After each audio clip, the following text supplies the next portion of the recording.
Our next speaker, Mr. Roland Willits. He was telling me he's just about to, he's now an official, is this okay to announce this, official scout for the Kentucky Opry? Oh yeah, I think he is. I think he's gonna have a picture on the side of that RV you saw out there of him and Clay in their cowboy shirts and two cars.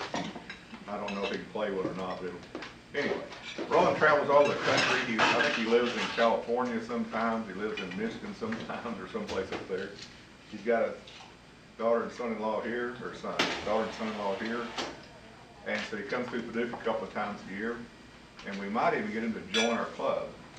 But you gotta have a home club somewhere. And this is a great one. So we're gonna work on that. I don't know what you're gonna talk about.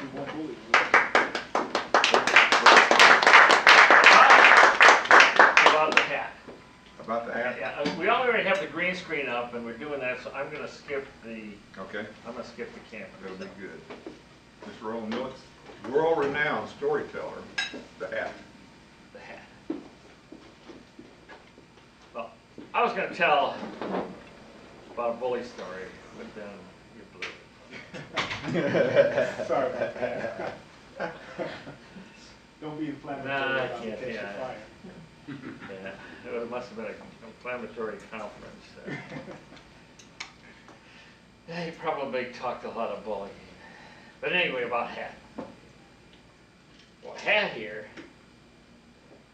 this got a story. See, years ago, it was Arizona.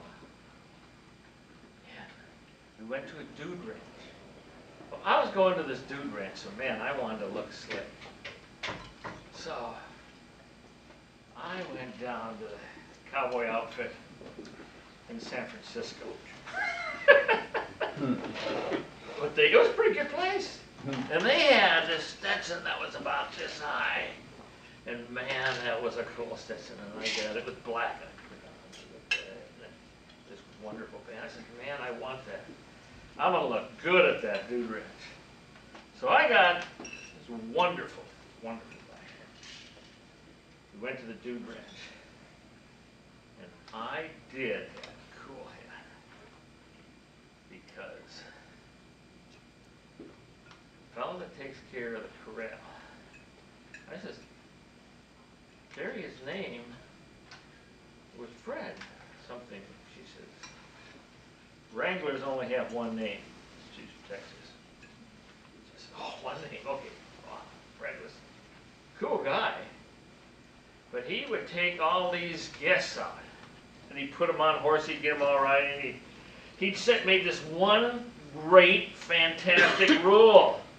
And the rule was, if you lose something on the gallop from here to the, to the fence out there, forget it, it's gone. Well, I watched him take about 3 groups out, and he really gallops them, and I saw them lose. All kinds of stuff fell off. And they would just keep riding, and what I need to go. Well, the next day, I had my chance, and I had my chance. And then he came over, and he looked at my hat. He says, man, that's a cool hat. I have never seen a hat that's that beautiful. And I says, thank you. I really like it. So he says, let's go. So we all got on the horses and we started galloping, taking off, and I was trying to hold on to my hat, and I would ride along, And boom, that hat disappeared. I said, oh no, I lost that $300 hat.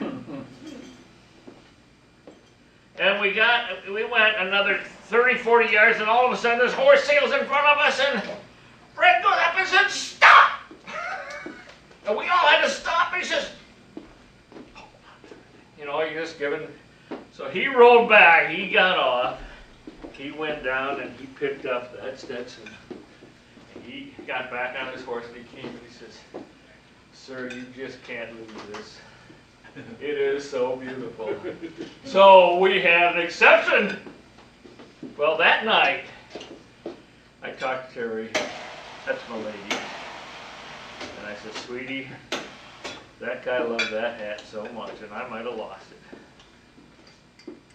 Mine? She said, no, go ahead.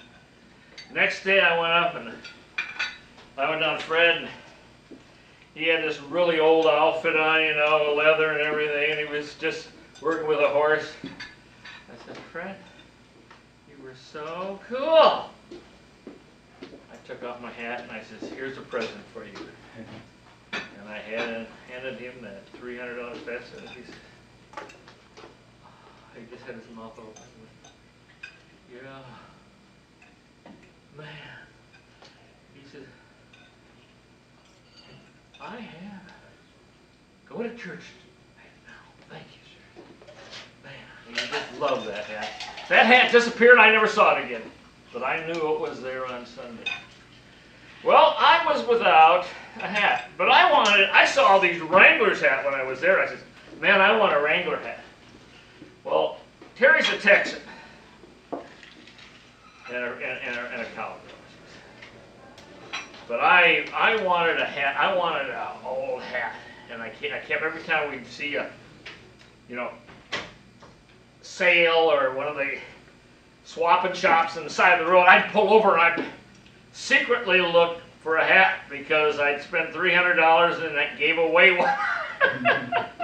But I wanted to look cowboyish. Well, we got to this one spot, and I look way in the back, and ooh, look at that! Guess what I saw? This hat. I saw it back there, and I walked over to it, and I looked at them. These two Mexican ladies were, you know, said, "Oh, that'd be a nice hat for you, sir." And I go, "Oh, this is nice, man. I like this hat." Oh, I know Terry was going to shoot me before I bought it, but I had to buy it quick. And she must have instinctively knew because I got a tap on the back of my shoulder. And I turned around, and there she was. "What are you doing?" "Well, I have bought a hat." She said, "You didn't buy it." "But I love it."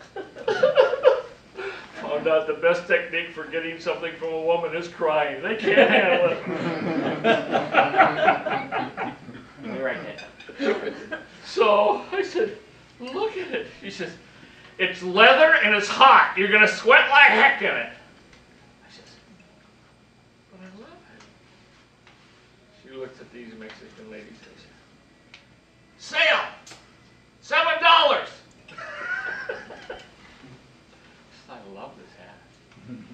She says, "Okay, you got your hat, Buck." So I got two things. I got a cowboy hat, and I got a cowboy named Buck. Thank you.